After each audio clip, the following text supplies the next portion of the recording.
Robert Wagwa Nsibirwa ono mumyuka w'okubiri owa Katikkiro ate nga minisita w'ensonga z'ebyensimbi mu Bwakabaka n'okuteekerateekera Obwakabaka era mu bufunzo bwe muwanika w'Obwakabaka obwa Buganda.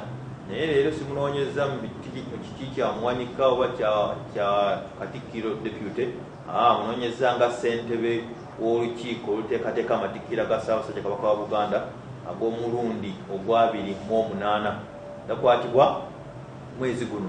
Agenda tubuulira ddi wa bitya lwaki tegera bulungi. Oweekitiibwa Robert Wagwa Nsibirwa ansanyusa okusanga wano kula BBS Telefina era nsaba n'obuwombeefu olamuse kuba tulaba.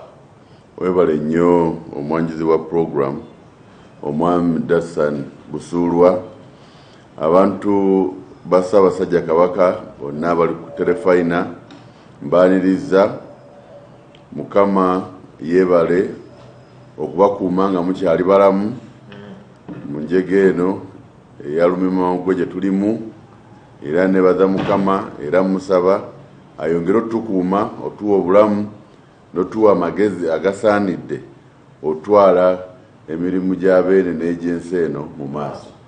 Oweekitiibwa webale nnyo. Oweekitiibwa ndi mutuufu ndigwe ssentebe w'ekikolo Testes.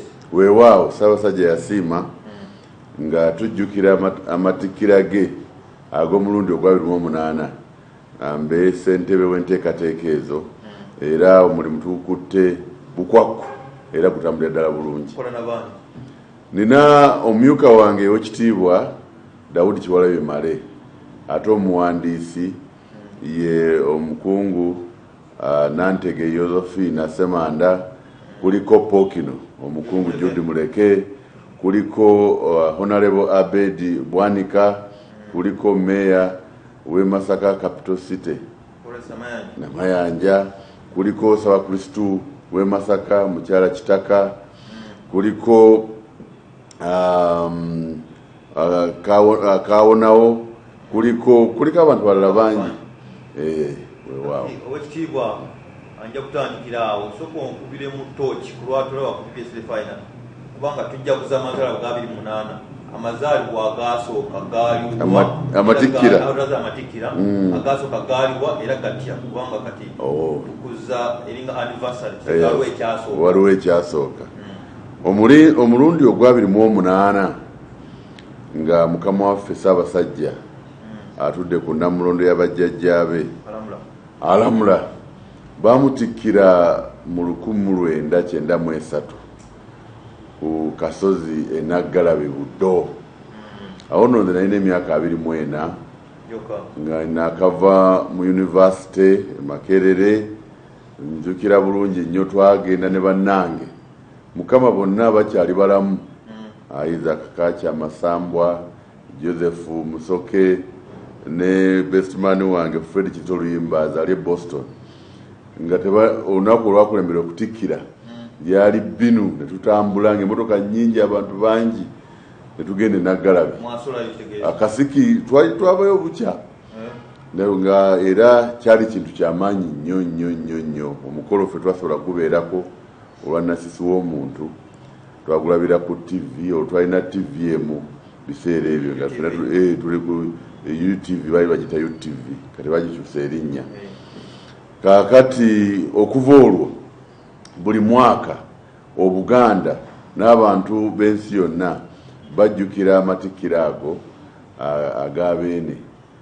Kati tugenda kugajjaguza omulundi ogwa 28 nga Ssaabasajja alamula.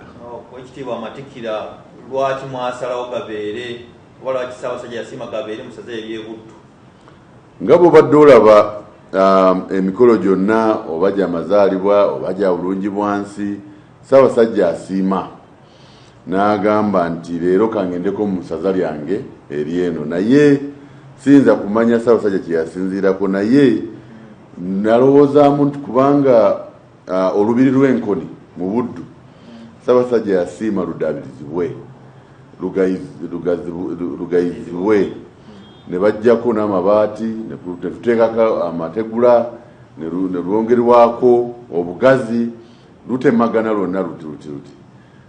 Oba oli awo yasiima nti olw'ekikolwa ekyo amatikira getujjukira g'omulundi 2008 gabeeraawo naye alina n'ensonga endala nnyingi abadde aludde okuddayo ebuddu ku mikolo ayinza okuba nakyo kyalimu ekitibwa nsookedde ku lwaki gagenda eyo gaali ewoddi saawa mmeka era gatya tuli mu biseera bya lumimamawogwe olw'embeera eriwo mu nsi yattu n'entereza ya gavumenti eya wakati Ssaabasajja yasiimye nti abanaabeera ku mukolo ogwo tugenda kugoberera enteekateeka n'entereza ya gavumenti bajja kuba abantu 20 bokka ku lubiri enkoni abayite bajja kuba 20 era gajja kubeerayo nga 31 omwezi guno gwe tulimu mu ddaaza lino lye tulimu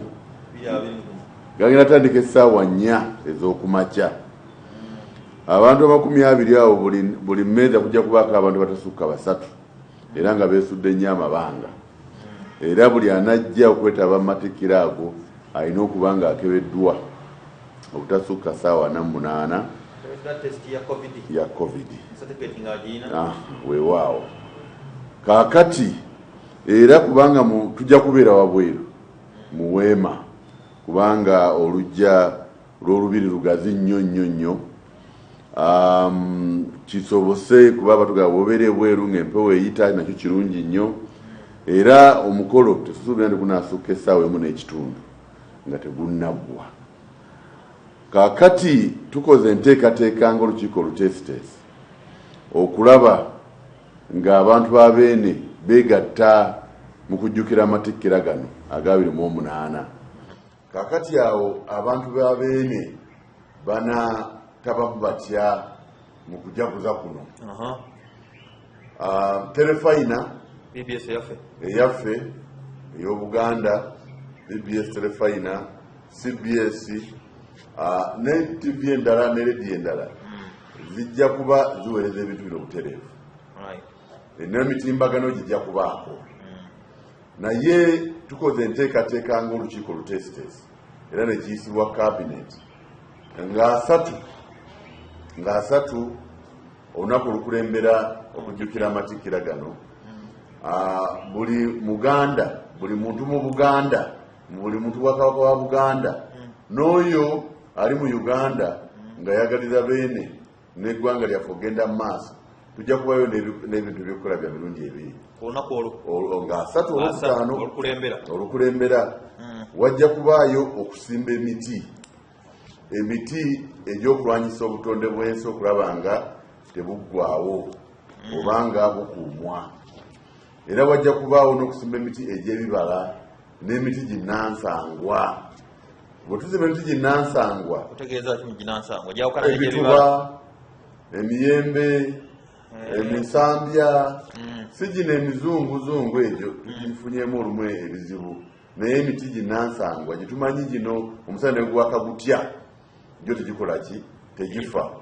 olw'obutonde bwaffe bwe twalina bajjajjaffe twasanga nabo bugende mu maaso ate otusimbamu n'egy'ebibala ng'emiyembe nga ffene n'egiringa egyo ate ojjamu n'essente aye n'ekyokulya ekizimba omubiri n'okulwanyisa endwadde kati awo tulina obutonde obukuuma ate n'okusimba ebyensimbi oyinza n'okusimba emmwanyi noganakandide ku matikkira nga tukujjukira amatikkira gano kansimbe ebimwanyi emiti 5 olwo buli omu asimbirawo gyali ate abaami ba Kabaka omutongole ow'omuluga ku kitawuluzi ow'eggombolola ku mbuga n'ow'essaza ku mbuga y'essaza kibakakatako era bakoleddwamu omulimu nabo bagenda kusimba emiti gino ku mbuga za Obwakabaka nga tujaguza okujjukira amatikkira g'omulundi 2008 naye nga mulimu okukuma obutonde bw'ensi mulimu okukulaakulanya ebyenfuna ate mulimu n'okusimba emiti egy'ebibala ate era ku lunaku olwo bwe bavaayo mu kusimba emiti egyo wajja kubaawo obulungi bwansi omukungu Dasani Busuulwa eka abaana n'omukyala n'ab'omu njuuyo mukole bulungi bwansi maka gammwe ne ku lujjaawo ne ku kkubo ofulume geeti yo obeeko kyotereeza ogenda wala eri ogenda awo mwenna kwamu mwetegeera embeera yamwe gye mulimu mu mbeera ya ssennyiga omulamaugwe. Ate n'abaami ba Kabaka bajja kuba basobola okutwala abantu batasukka 20 ku mbuga okukola bulungi bwansi nga beesudde amabanga. Enteekateeka ng'akamu ku bubonero obw'okujjukira nga etukuza amatikkira ga Ssaabasajja ga 2028. Buddemu okusimba emiti ne bulungi bwansi. Okyo weerabidde? Okusimba emiti olw'obutonde bw'ensi n'okusimba ebibala olw'obulamu n'okufuna ensimbi ne bulungi bwansi. Tulaba ku BBS Tefaya na kwokyali programu eno eyitibwa Maaso ku Ggwanga special Oweekitiibwa Robert Waggwansibirwa ssentebe w'olukiiko olutesitesi olw'amatikkira ga Ssaabasajja Kabaka. Njagala kujjukiza aba ML5 Digital Network bano bakola obuuma babuyita ML5 hand washer machine. Jjukira baadibiza buno obuuma obw'okusumulula n'onaaba mu ngalo n'osiba oba tolina kyokoze omala okakwata n'okanaaba ate n'okaddamu kafuna ng'osiba ogenda. Bano akuma ke balesa olinnya nakigere ne kaleeta amazzi n'onaaba n'olinnya ekigere n'engatto zoba sapatu ne kaleeta sabbuuni w'amazzi oba sanitayiza. Weewala okusaasaanya n'okufuna obulwadde. Olina akedi, duuka, restauranti, olina katale, genda obufune. Batunda akamu, batunda obungi, retail and wholesale. Obasangawo bano bali ku Lwebusaabala e Masajja awo ku ssomero. Ebisingawo ojja kubakubira ku simu eno 0707 790 333 0701 790 333. ML5 hand washer machine ekolebwa ML5 Digital Network. Kanveeno nkomewo Oweekitiibwa ayongera otunyonnyola enteekateeka eno. Ssaabasajja yaweebwanga amakula ku mikolo bwegiti ne tuzimba ebiyitirirwa ne tusula nga tujaganya awagenda okubeera emikolo. Leero tetumanyi bwe binaaba naye nzija.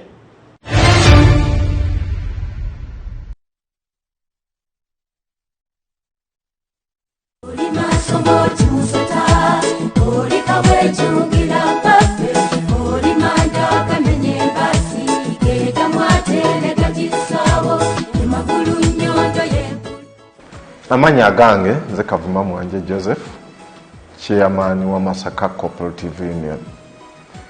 Njagala okutwala omukisa guno